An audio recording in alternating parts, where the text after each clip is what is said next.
What's up guys, DuArktik here with another Marvel Strike Force video, and in this video I'm going to talk about the new warriors, or the new warriors. We have the final team, and it's finally time to talk about ISO 8 T4s, what you should do in order to maximize the potential of this team. And yes, the goal of this type of videos, where we talk about ISO 8 and T4s, is to talk about how you can maximize the potential. Because depending on the meta, you might want to adjust the ISO 8 of the characters, and this is the case for the new warriors. The ISO 8 that we are using in 2020, it's not going to be the same that we are using in 2023, so keep that in mind. So we're going to break down the stats of the team, we're going to break down the T4s, the ISO 8, the position and why they have certain position, and also take a look at the best game modes for them. So as always, if you like the information on these videos, make sure you share it with your friends on Facebook and Discord. If you're new to my channel, make sure to subscribe for more Marvel Strike Force content, and make sure to smash that like button. Okay, let's get started. Let's talk about the new warriors. This is a very fun team to play, but unfortunately most of their value is going to be in Cosmic Crucible, so we are going to focus specifically on how to maximize their potential in that specific game mode. Okay, so let's take a look first at the infographic, and you can find this on my Discord. Link for my Discord is always in the description of the video, or on the about page on YouTube or on Twitch. So you can see we have all information in terms of T4s. They are rated from 1 to 5. Of course, 5s you want to do first, and then we have the different colors depending on the game mode. So Cosmic Crucible must-haves, Alliance Wars must-haves, Raid must-haves, and all game modes. Then we have the ISO 8 for low level and high level. Yes, because if you have these characters at low yellow stars, low gear, and low everything else, you need to use different ISO 8s. As a new player, someone who didn't invest on this team, because the team might not capitalize early on. But if you are a veteran player, of course you want to use the higher level recommendations. Then we have the information for the uniques, the recommendation for the red stars, team position, and then the value of each character individually or as a team depending on the game mode. So for example, for Blitz, Arena, and Raids and Dark Dimension, we have individual values, but then for Alliance Wars, Avengers Tower, and Cosmic Crucible, we have the values as the team, because you want to use these characters mostly together. So that's how we break down the infographic if you are new to my infographics. To be honest, I think those are the most simple and easy to understand infographics that we have on the community, but I'm not gonna brag about it. Let's move on. Okay, so let's take a look at the team. And what is this? Okay, so let's take a look at the team. This is the characters we are working with. Now that we know the infographic, let's take a look at the stats of the team. So now we have a new paradigm on MSF.gg when they're analyzing the teams, because now the teams are all at level 95. So before it was 85, now it's at 95. So we have to adjust the way we interpret the stats. Okay, so in terms of base stats, you can see that the HP is not the highest, but this is going to be unbuffed. When this team gets buffed in Cosmic Crucible or in raids and so on, then the team becomes way more powerful. Then we have the amount of damage. Overall, it's not the best. Right now, the best is like around 80,000, 90,000. So it's not the best, but once again, they are getting out of bonuses when the team is together and when you are on specific game modes. The armor is pretty good for most characters except Dagger, but she has the extra health to compensate. The focus is also pretty decent, and they get a lot of focus in terms of bonuses from the passives, from Cloak, and also offense up. Please guys, remember that when your team has offense up, you have 50% more focus. Some people are not aware of this, but it's something very important to know. The same goes for resistance. They have decent resistance, but once again, as the full team, they have a lot more resistance, and the speed overall is great except for Dagger. But we are going to abuse of the Dagger speed in order to benefit our team with the team position when we talk about that. Now, when you realize the characters maxed out on the specific game mode they are made for, and this is going to be or Raids or Cosmic Crucible, then you see that the stats are off the charts. So 1.5 million, and this is without ISO 8. This is without ISO 8, so expect 1.8 million or higher with ISO 8 blue level 3, level 4, or level 5. Okay, so we are taking a look at 1.5 million, insane amount of HP, 86,000 armor, and this is already with the buffs. Then we have 50,000 to 60,000 armor, which is massive once again. Focus between 25,000 to 30,000, once again very good. And then we have the resistance at 30,000 to 22,000, which is decent. It's decent, but the situation with Dagger is a little bit problematic. That's why you have to be careful with her. That's why you have to protect her a little bit if you can, or you can't. Maybe you just have to destroy the enemy so fast that it doesn't matter. Okay, so overall in terms of stats, the team is looking very legit, especially on the designated game modes. Okay, now let's talk about the T4s and ISO weight for the team. So we're gonna start off with Cloak T4s. When you do the T4 on the basic, you don't get anything. Now, you just get single target damage and it's not piercing. Single target damage and not piercing, low multiplier like this, we are going to ignore it. Yes, it does a few assists, it doesn't really matter, so don't worry about that. Okay, let's move on. Then we have the Special T4. This one has a little bit more value, especially because this ability clears positive effects from the enemy. So keep that in mind. If the enemies have evades, it doesn't matter. Cloak is still going to apply the negative effects, and applying offense down, slow, and defense down for 2 turns is great because, I mean, it's going to last longer, of course, but it will allow you to get the extra turn, right? So even if the enemies have almost 1 turn ready to go, then it's going to give you the extra mile, and this T4 makes a huge difference, especially because of the low cooldown. So this is one of the nice to have, but it's not a must have. Then we have the ultimate. This is another nice to have, a little bit not so much. Cloak, he doesn't have the highest base damage ever, and his main ability does not cause piercing damage. So for example, if you're using only Cloak in Dark Dimension and you don't have Dagger, then this T4 is going to be hot garbage because you are not doing the piercing damage. But as always, you should use them as a pair or as a trio or as a quartet. I don't know how to say that. But if you are using all of them, then yes, of course, this is going to have more value. So this is a nice to have, but not exactly like a necessary must have if you don't have any T4s at all. Then we have the passive. This one is quite nice, 20% more focus for new warriors and mystic hero allies. So keep that in mind. If you have Quicksilver or some other mystic hero character like Spider Weaver, then this is going to be very beneficial as well. Then we have 10% additional dodge if you have offense up. There are different ways of increasing the value of this ability. In this video, we are not going to take a look at that version because we are taking a look at more aggressive new warriors for Cosmic Crucible. So overall, we have 2 nice to have T4s, which is the special and the passive. The other ones are just okay when you are almost done with the team. Okay, so now we have Dagger. Let's take a look at the Dagger. So with our basic, we are going to get regenerations for 2 characters for 2 turns. So you are getting double of the value. Plus, she gives piercing damage, she applies bleeds, and of course, when you have bleeds, you want to maximize the ability as much as possible, and she's gonna be one of our strikers. So this ability has huge value, and you should definitely increase it as much as possible. Then we have the special. This is a very luxurious T4. You are increasing the piercing multiplier.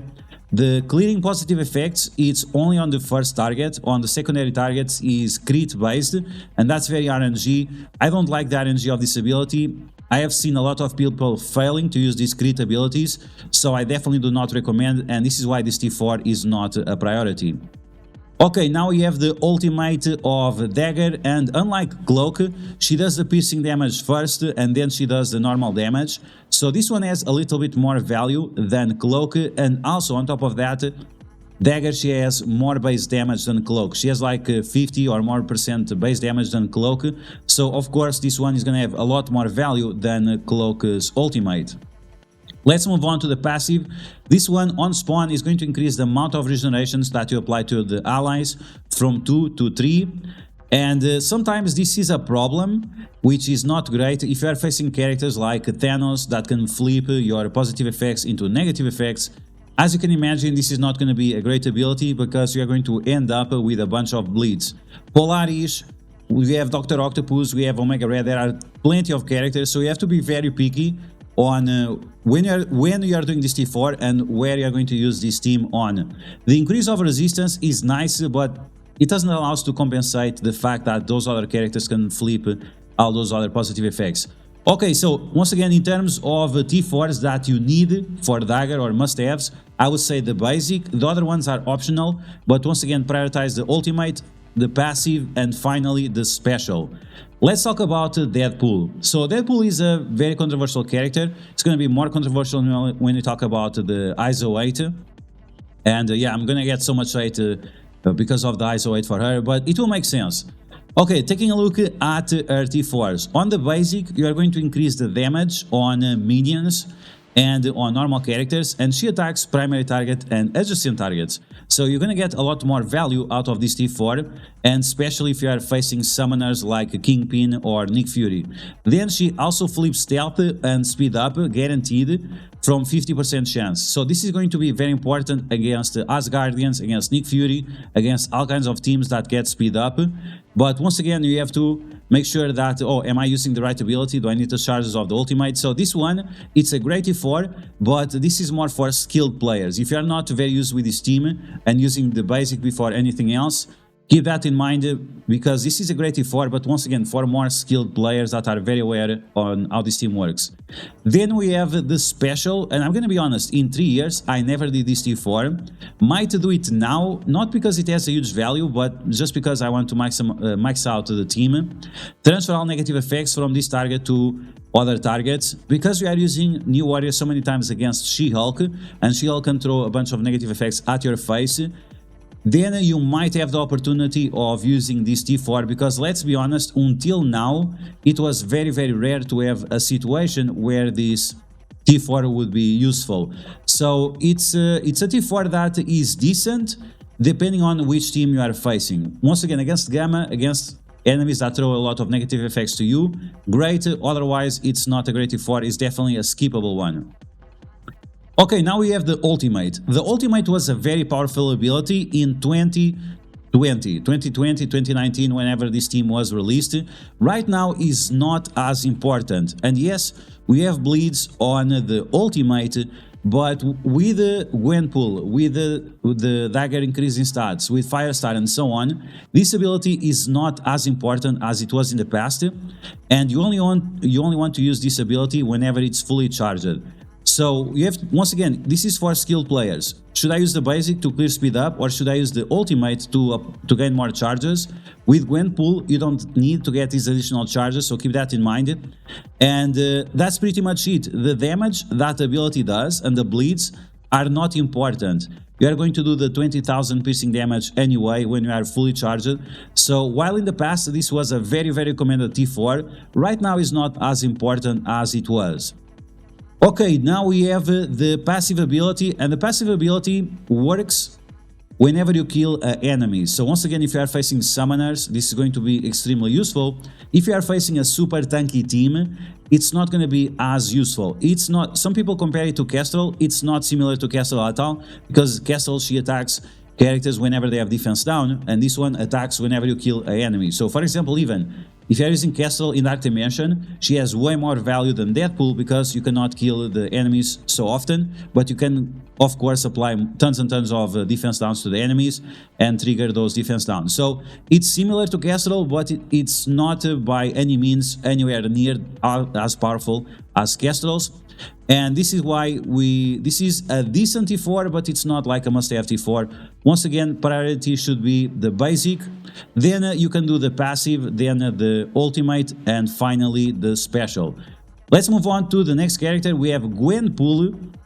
This is the new character on the team, and this character is very controversial because, as you saw on the infographic, she's kinda garbage in all game modes except Cosmic Crucible. So yeah, unfortunately they really shafted our girl Gwenpool. I was very hyped about this character, and now I'm very disappointed because yeah, it seems like part of her kit is missing. Maybe the New Warriors is not going to be the final team for her. We'll see in the future. Okay, so in terms of T4s, the basic is nice because she's going to clear out barrier, and she's going to barrier herself for 30%. So it's decent, but she doesn't have any counter mechanic. So this only triggers on the third turn on her basic. So it's not great. It's definitely not great. It's not a good T4. They're not going to get a lot of value here because it's not going to trigger. If you had a way of getting counters on her, maybe I send my feedback to the developers that this character is absolute garbage, the character doesn't make any sense. So I would skip this T4 because, let's be honest, it's not doing much. Once again, you're going to do the special, the ultimate, and only after you're going to do the basic. And she doesn't need the basic on the third turn. I'm gonna be honest, like barrier, she will no longer have taunt, so it's not gonna longer matter, and that's why you can pretty much skip the basic on Gwenpool. Okay, now we have the special, and the special, unfortunately, we have to do it. It's like must-have T4. Not only increase the damage by quite a lot, 150% on primary. Right now it's all targets. It's not primary target and secondary targets. It's all targets, so it's a lot better. Unfortunately, it's normal damage. In Cosmic Crucible, gain immunity and fill the speed bar of this character by 70%. So she's at 127 speed. She's gonna get 30% from Deathpool, and then she's gonna give herself another 70%. So that means she'll have 2 turns before a character with a speed of 126 or 125 as their first turn. So keep that in mind. This T4 is very, very powerful in Cosmic Crucible offense. That's it. Let's move on to the ultimate. We have another must-have T4. Once again, she's gonna get that 70% turn meter, then she's gonna do this ultimate. Attacks all enemies for 180% normal damage, so you are only going to see value on these damage multipliers when you have them at 5 yellow and 5 red and above. Until then, other characters that are bigger, like She-Hulk, Red Hulk, and so on, they are going to mitigate the damage based on the armor, so keep that in mind. If you want to see big numbers, it's gonna take you some time. So after that, she's gonna get, in Cosmic Crucible offense, Safeguard Defense Up, Speed Up to all new warrior allies. This is a very powerful ability, and this is definitely something that you want to use in Cosmic Crucible to make the team as powerful as possible. Okay, now we have the passive on spawn, apply 1 evade to the team. If you are in Cosmic Crucible offense, apply 2 evades. So this is going to give you a buffer to allow your team to get attacked without them being destroyed. Be careful because depending on which teams you are facing, there are enemies that can flip these evades like Abomination or Spider-Man 2099. Spider-Man 2099 no, because it's going to be avoided, but be careful with these evades, be careful where you are using them, otherwise it might be a problem. But yes, this is a must-have T4 just for the evades alone. On top of that, you also have the increase of accuracy on Cosmic Crucible offense, so this is going to be great against characters that apply blind to you like Magneto, Taskmaster, but also against Spider-Weaver that reduce your accuracy. You also have Spider-Woman. Maybe Spider-Woman is going to get a rework that is going to reduce the accuracy outside of Alliance Wars. Okay, so that was Gwenpool. Once again, must have special, ultimate, passive, and ignore the basic. Let's take a look at Firestar, the last character of this team, and this character is quite great. She has amazing stats and she has amazing abilities as well. So the basic, in my opinion, is going to be a must-have T4 because you are going to use her as a striker when she's big. If she's at low level, 4 stars or below, then you want to use her as a skirmisher. If you have her at 5 stars and above, you want to use her as a striker because you want to get this extra crit chance. This will allow you to get more charges. The charges are going to remove speed up and offense up of the enemies, which is very, very powerful. And you want to get as many charges as possible. On top of that, she does piercing damage, bleeds, and so on. So you want to maximize this ability as much as possible, the same way you want to do with Dagger. Then we have the special. This is another must-have T4 because she goes from flipping 1 positive effect into 3 positive effects, more piercing damage. So once again, this is utility plus tons and tons of damage. Now we have the ultimate. This ultimate is amazing. Attacks the enemies multiple times, applying multiple bleeds, applying offense down, and also applying trauma and heal block in Cosmic Crucible. So this is another must-have T4 with a lot more value in Cosmic Crucible. Finally, we have our passive. On spawn gives 1 charge. This is going to guarantee that you're going to flip speed up on one of the enemies because this activates on any turn. And also apply offense down to the enemies. You can see right here. The flip speed up, it actually doesn't make any sense. I have to talk with the developers or the community manager because this is complete nonsense. She's gonna flip the speed up on the character that just had the turn. Bro, he just had a turn. He already lost the speed up because he had a turn, right? Do you understand that? I guess they wanted to flip speed up on characters that have speed up for 2 turns, but unfortunately it's not, the ability doesn't work great. I'm going to be honest about that. Now, the offense down is what matters, and that's why you want to have as many charges as possible. This is a off-turn attack, so you also want to maximize this as much as possible. And then you also get increased accuracy against characters that apply blind and characters that reduce accuracy like Spider Weaver. So unfortunately, this is a must-have T4. The passive charge is great, but this one, we are just forced into it. So yeah, this is another character that uses a lot of T4s. Okay, so now that we talk about all of these, let's talk about strategy and let's talk about the position of the characters and why we are using this position of the characters and this specific ISO weight. Okay, so we have a Gwenpool and we have Dagger and we have Firestar. Gwenpool is going to be the first character to go. She's going to flip positive effects on the enemies. You are going to apply vulnerability to a character that you want because now the special attacks all targets. So you can choose which target to attack and still you are going to flip the positive effects on them. So keep that in mind. You want to apply the vulnerability to characters that matter. Then we have Firestar with Striker. She's going to attack the character that Gwenpool tagged. So she's going to apply 2 additional bleeds to that specific character and she's going to get more charges because she's going to double tap with it. We are abusing of the speed of the characters to get as many charges as possible and as many bleeds as possible. Deathpool after comes with the Skirmisher ISO 8 because you want her to use the special turn 1 or the basic to spread those negative effects or to flip speed up on the enemies. This is why Deathpool right now is more important as a skirmisher than as a striker. So once again, this is for advanced players. For you, a normal player that doesn't really care about the game, maybe it doesn't matter. A striker seems to be better. It's not. The skirmisher is way better because of the special and because of the basic. The ultimate, 20,000 piercing damage, it doesn't matter if she has striker or skirmisher. Okay, so once again, Deathpool is coming with the Skirmisher as a weight. She's spreading the offense down, she's spreading all those bleeds, and everyone is going to bleed out. After that, we have Cloak.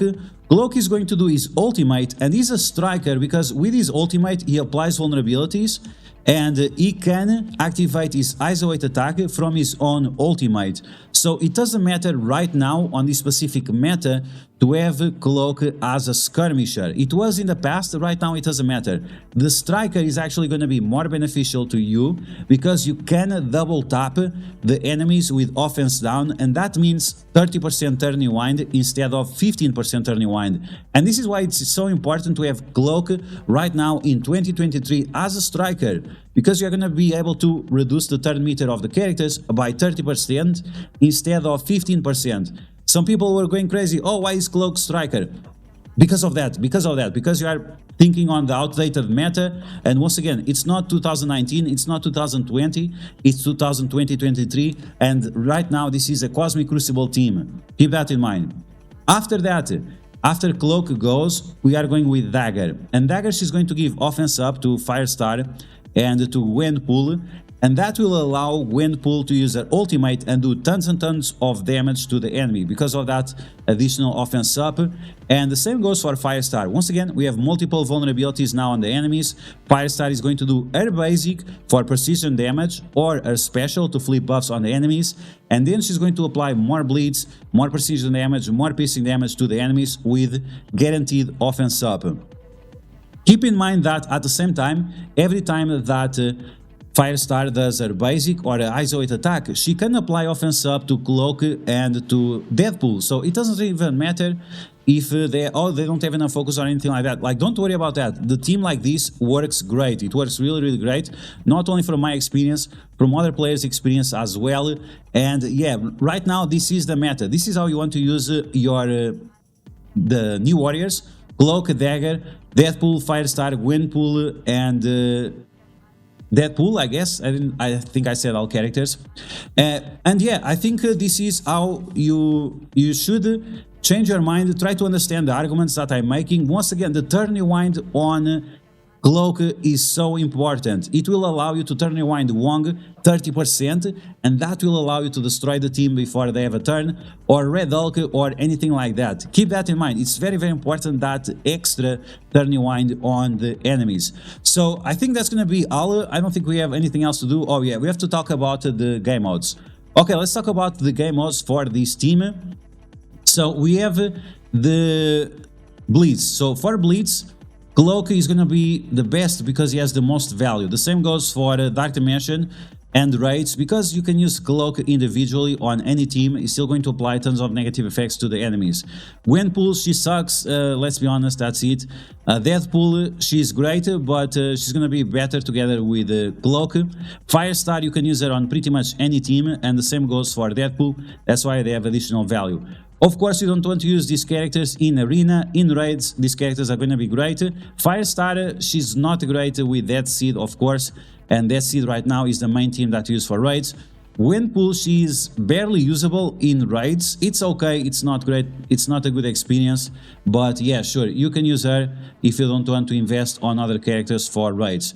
In terms of Dark Dimension, Cloak once again comes as the best character together with Firestar because of the negative effects they apply and the utility they have.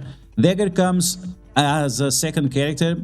Deathpool, unfortunately, is not a great character for Dark Dimension because she's not together with the team. And Gwenpool, she's not great because all she's gonna do is basic.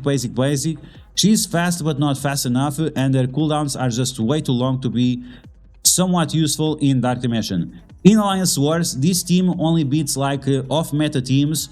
The best meta team that they can beat is like Hero Asgardians and Rebirth, so it's not going to be that great.